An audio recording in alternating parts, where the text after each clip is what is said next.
We've seen a super dinghy with 230 people cross the channel. Biggest number of arrivals on a single boat. This is now a national security emergency. We house these people who've broken into our country. They basically jump to the front of the queue, and we've lost control of our sovereignty. People who've come here, they have sought asylum, but they've been refused asylum. Yep, they're still here. We've got a public safety issue, and we are seeing civil unrest across the country. Andy Burnham, stop your tour and get a grip of this issue. Everybody is complicit in this. They are all bypassing the system and coming into the country, and that is just not right. What do you think the UK can learn from Donald Trump? Well, hello and welcome to an emergency Daily Expresso podcast sponsored by Pure Gold Company. I'm with our Westminster Whisperer, Esther McVey, the Tory MP.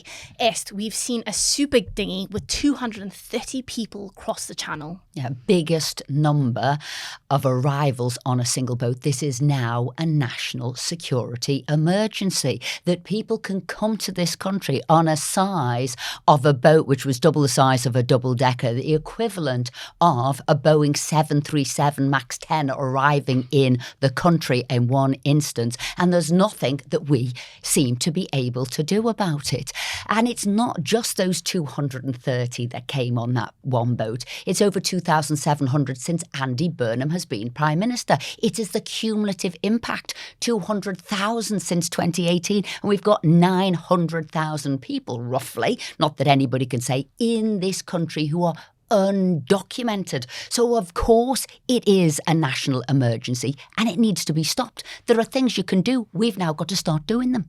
Talk to me about that. Why exactly is it a national security emergency? Because we've got basically a system overload in the UK. So even if I look at housing, so for housing, we house these people who've broken into our country immediately because of the 1999 Immigration and Asylums Act. We can't have them homeless. So they basically jump to the front of the queue. But British citizens, they do it on households actually. So there's 1.4 million households waiting on council housing lists, as we'd call them. But that actually equates to a couple of million people here. And 160,000 children are living in temporary accommodation. And the average waiting time for those has been 2.9 years. And in London, it averages about 18 years, but these people are coming straight in and going either into hotels, HMOs, house of multiple occupancy, or military bases. So what I'm saying is, if we can't look after the millions of people who are British citizens on a housing list, there has to be system overload. So that's your housing, but we're seeing this now in the legal system, we're seeing it in the asylum system, we're seeing it in the judicial system, and we've lost control of our sovereignty. The first thing a government has to do is look after its borders, know who's coming into the country, and we cannot do that. And also we've got a public safety issue. We've got a rule of law issue. People are complaining who is coming in. We don't know if they're criminals. We don't know what they've been up to before.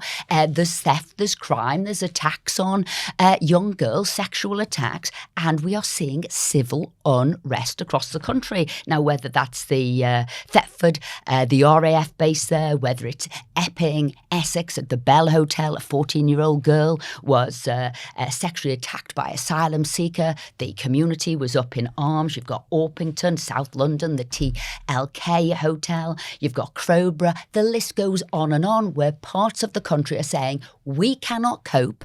We are frightened for our young girl and our children. We are frightened about the local community because it is transformed. Little villages are going from a couple of hundred and 1,400 people are arriving there. So there's been demonstrations from Southport to Liverpool to Belfast to Sunderland. That is why I'm saying we are overwhelmed, and the public is looking at the people in charge, the politicians and the civil servants, and they're saying, you are doing nothing.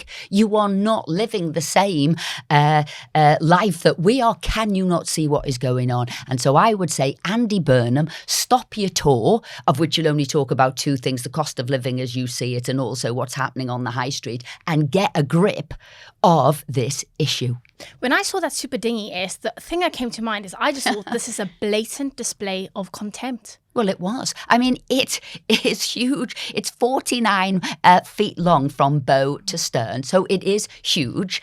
It's also, people are saying, but how did it even get to that bit of Normandy in France? It has come predominantly from China. That's where they're sort of being made predominantly.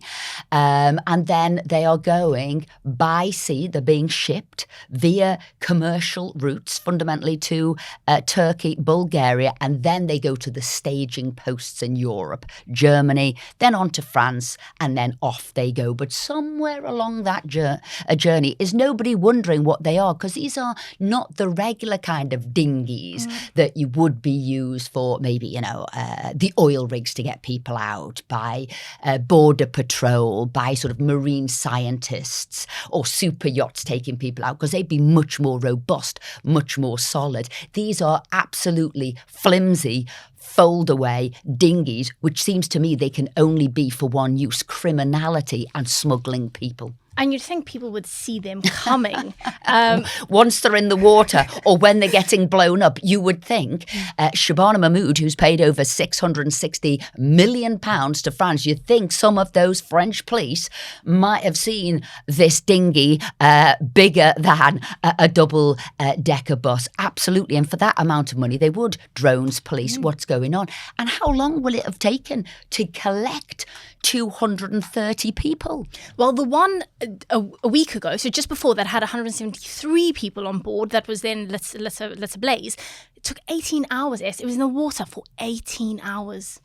So people were joining it. It was moving along the coastline, very well staged. But the police or somebody would have seen groups of 20, 30, 40 people. They would have seen the dinghy coming down the coastline. And yet nothing appears to have been done for all that money that is being spent. And the UK government source said the smuggling gangs were turning to such large vessels out of desperation to make the crossings financially viable. Can I tell you, that is the most naive thing I've ever heard in my life. Look, they've got now many, many different types of business types. They've got very many different business models. There are different ways to come across. They have got, as they've got in this instance, I don't know if you want to call it, I've got to be careful, but I'd say a supermarket kind of stack them high, sell them cheap.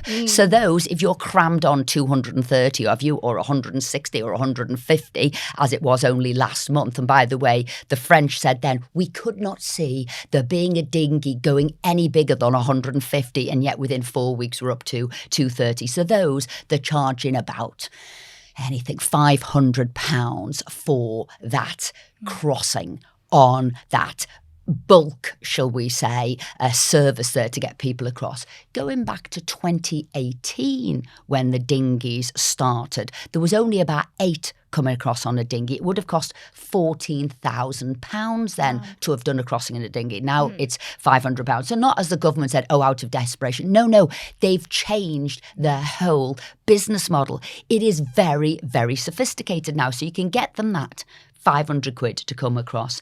The next one you can do, which they still do, is the vehicle and cargo stowing. Now, they call this as the premium option, and this is about £4,000.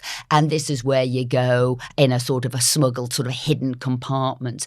That's gone more expensive for a couple of reasons. They've probably got to make that hidden compartment much more sort of rigorous in a way, because alongside the border checks, they do carbon dioxide probes to see if there's anybody in there. They also do heartbeat checks to see if anybody's in there. So obviously that hidden compartment now is much more sophisticated. But more important than that, when you come in that way to the country, you are hidden straight away. You bypass any security, so you can go straight into the illegal or grey economy. So it's a dangerous way to path that if, say, your smugglers are not taking your money up front, because I bet you they're not all paying up front. They say you will pay your passage by sort of criminal activity in one way or another. So you've got them pile them high, £500. You've got them coming through either in cargo or vessels for about 4,500. And you've got the end-to-end, the global smuggling package, right?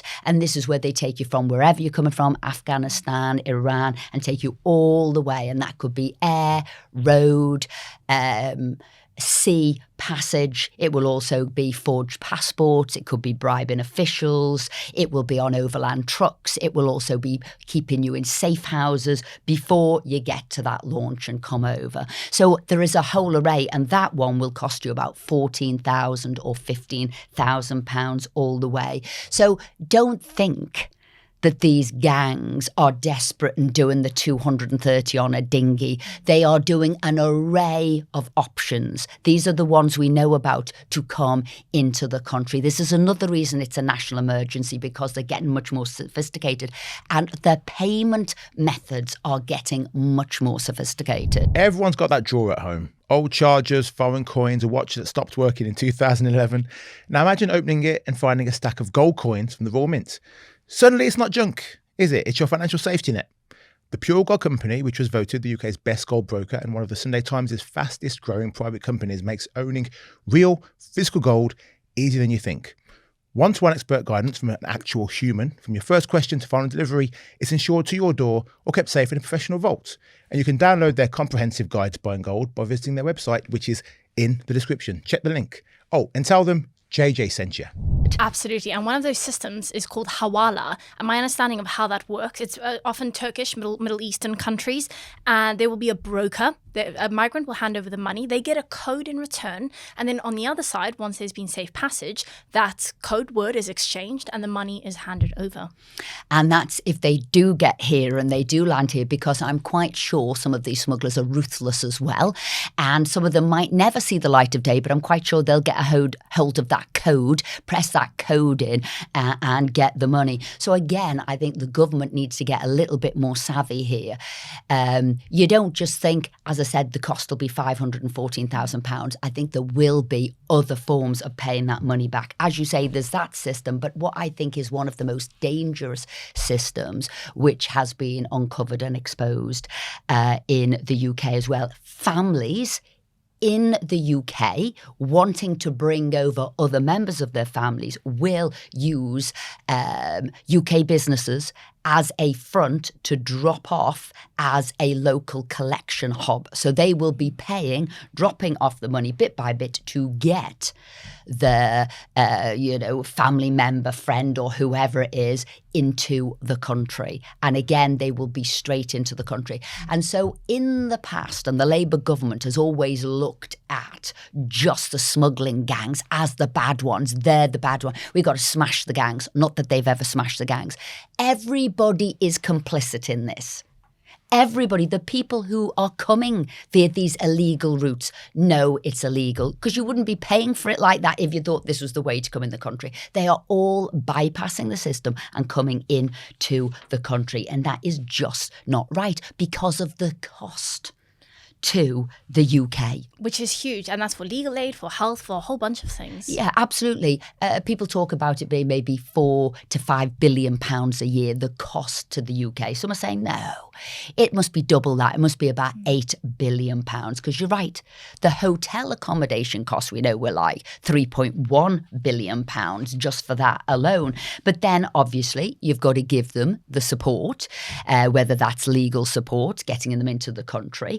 The single asylum application for one person is £41,000 a year. So that's that. And by the way, that started off as just £17,000 back in 2020. So it's gone up because loads of people are appealing. And of course, the cost goes up. Then you've also got the cost of healthcare via the NHS. On average, that's costing £12,000 per person, because as soon as they come here, they're checked. Any issues with their health, any issues with their dental issues. And then the biggest cost really is them coming into the grey economy. Straight in, getting a job, because obviously if you're asylum seeker, you can't work for a year, but we know a lot of them are, whether that's vapes, whether that's drugs, whether that's driving, whatever it is. And that to our economy is costing probably about 1.1 billion a year in lost revenue to the exchequer. So it's huge, the overall cost. And there'll be more that goes into that. They think the total grey economy in the UK is worth about 200 billion. And a lot of these now are feeding into it, and it's growing. So that's another reason, national emergency, because we are allowing criminality to breed within the UK. And it means that we end up with hundreds of thousands of people in the country who are illegal. Yeah, undocumented that we know of, and I caveat that because there's loads that we won't know of, but that we know of, that we can put a figure on, is anywhere, they say, between 700,000 to 900,000. And I'd say probably it is even much bigger than that. And they say it's made up of three groups, fundamentally three groups. Visa overstays. So these are people who could have come here legitimately, whether it was to work, whether it was to go to college or holiday, whatever it is. Then they overstay. Now, those disappear very easily. They are here. They just haven't abided by the rules and left. So that's your biggest number who are here. The others are people who've come here. They have sought asylum, but they've been refused asylum. Yep, they're still here. They ain't going anywhere. Nearly 200,000 of those. And obviously the final set are those who are breaking in. But add all those together, and it is a huge destabilising influence within the UK. Let's look further afield as well, because there's other countries who've done some pretty good work to clamp down on the issue. Yeah. And so we have always, whether it's abided more than anybody else by the Human Rights Act that we've got in the UK, or the ECHR, and we've allowed people to stay. We've allowed them to say that you couldn't do offshore sort of deportation centres because that would go against our human rights. It would be uninhabitable. We wouldn't have right to get a legal representation, therefore you can't. However, after what had happened recently with the Spanish territory, Ceuta, we've now got places like Italy in the EU getting very agitated, saying, no, we want to stop the Schengen, the free movement of people, because we don't know who got into Spain. We don't know who's coming across. They're also now saying we're going to use offshore processing. They've done a deal with Albania. And it's not just Italy, it's Germany, it's Denmark, also getting upset with what's going on. And remember, Labour got rid of Rwanda, which would have been our offshore processing centre. But I think with the EU now breaking down over this, with various countries there saying we want offshore detention centres and processing centres, I think the UK needs to look into other alternatives. What do you think the UK can learn from Donald Trump in the US with what he's done on the Mexico border? Well, this has been a big issue for Donald Trump, and he did it, we'll call him in Trump 1 and Trump 2, and he said, we are going to stop illegal immigration. And for him, it was basically a lot coming through the Mexican borders. What was he going to do? And he did learn from the fact that they can't be on USA soil if we want to stop them. And that really is where he pushed them back. We're going to have the Mexican policy. You remain in Mexico until we've done all the paperwork. You don't come across. That was one of the first things we say. And that really is what Europe's doing. We want to keep you off our shores, or Italy's doing, before you come to us. And that's what the UK needs to do. You can't be in the country, because then we can never really find you. It's really, really difficult. Off. And when you shouldn't be here, i.e. your first criminal act is breaking into the country, you've committed a crime, we're therefore then going to send you back home. But remember, if they've destroyed the documents, you can't send somebody back home. That's where you needed the third country. So what Trump said is a couple of things. He said three things that really I fundamentally want to do: strict border deterrence, expanding the enforcement for the agencies, what they could do, and an overhaul of policy. So the Remain in Mexico was one. And then obviously what you saw was the expansion of ICE. And this was the ability to arrest people if they were here illegally. That's the Immigration and Customs Enforcement, ICE. Now, I know there's been a lot of controversy here and people say it might have overstepped the mark. But fundamentally what it was doing, you couldn't just arrest somebody now if they were here illegally because they'd committed a crime. Now now you could arrest them because they were here. And that really was instrumental in turning round what was going on in the USA, and also fast track the legal system. We've not got that in the UK. Some of them are waiting 2.5 years. Quite happily, appeal, because we can stay in the UK for 2.5 years. No, he fast tracked that. And what Donald Trump's managed to do is deport 600,000 people.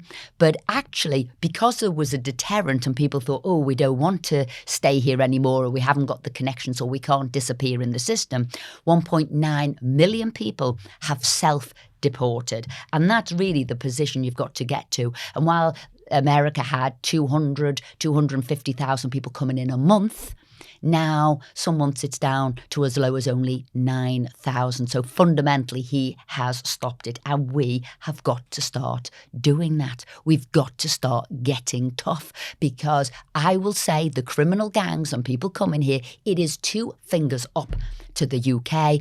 And we've also got to remember social media is such that you can advertise the freebies. So you might say those people coming into the country know once they get here and they apply for asylum, they are going to be looked after pretty much for the rest of their life. Yeah. And they know that is the law. They therefore believe they are working within the law. And that is why we've got to change the law, because it is no longer working. And that is another reason it is a national emergency. Get everybody back to Parliament and start voting on this straight away. We've seen America do it. We've seen Europe doing. And the other great thing is what Australia did. But we would have to come out of the human rights and the ECHR for this. They stopped legal aid being used to stay in the country. We have got a whole industry, a whole legal profession, a whole charity profession using this. They stopped it. There was exemptions, minors and people with cognitive disabilities. We were going to have something similar to that. But everybody else, absolutely, we are not paying for you to stay in our country through our legal aid. You've declared this a national security emergency. The man in charge of the country, Andy Burnham, he's on a tour this week. Think he'll mention the issue at all? He's absolutely said no, because those aren't the 2 issues he's covering. He's only covering 2 things, cost of living and the high street. Now, I say to Andy Burnham, right, get your earplugs out for your self-selective hearing, because actually if you sort out the immigration, that would sort out the high street. He's talking about vape shops. He's talking about his sort of illegal shops. Well, actually, if we got rid of the grey economy and you got rid of some of the people they were doing there, you're going back to the source. You could do that. And cost of living, the reason everybody's bills are going up and taxes going up and everything's going up is fundamentally because we're paying far more to the state. If you got our taxes down and also say energy prices and net zero, actually the cost of living would be less. And he talks about growth. Well, the tourist industry is worth about 147 billion to this country, with 400 hotels out of circulation. We were losing some of those. So what I'm saying is the key thing, number one at the moment, really is, yes, we've got to do the economy, but it is immigration. But I'm afraid Andy Burnham and Labour think the solution to everything is tax the wealthy. We're not going to stop the problem. We're not going to stop the illegal immigrants. We're not going to stop the grey economy. What we're going to do, all our people who work really hard and have got some money, we're going to tax them more. So he's planning to tax 22,000 Brits who have, over 10 million, a 2% surcharge, a levy, to get in 24 billion. Well, what does he think that says about our country? That says our country isn't about aspiration, isn't about doing well, isn't about growth and wealth creation. Because why would we penalise those people who will go offshore? Because they can take their jobs, take their business, take their intelligence, as it were, what they're doing away. And we will be left as a country of dependency, and people coming here who think they're going to have a free ticket. And the answer to that is no. And my answer is all about fairness. What about the people who are here on the housing waiting list? What about the people here who don't want to be sexually abused or attacked? They want to have a safe community. What about the people here who actually should have a say in what's going on? So I say, politicians, get back to Parliament, view this as the national emergency that it is, and let's start getting some emergency laws on the statute books, which we have seen America, Australia and some of Europe doing. Well, we'll leave it there. Thank you very much to Esther McVey, and thank you very much to you at home. Please do like, share, subscribe, and hit the hype button. We'll be back soon. Right, a quick pause in the podcast to tell you about our sponsor, Incogni. You had those phone calls from numbers you don't recognise, or you go in your inbox and there's emails for stuff you did not sign up for. Well, that's because someone somewhere is selling your private information. That's where today's sponsor comes in, Incogni. They will contact these people who have been taking your information, and they'll say, oi, stop, delete it. Go to the website, incogni.com, you type in the details, 2 minutes later, Incogni are sorting it out for you automatically. And because I love you, I've got you a discount. It ain't 10%, it ain't 20, 60% off. 60% off an annual Incogni plan. Just go to incogni.com/Daily Expresso or click the link in the episode description box below.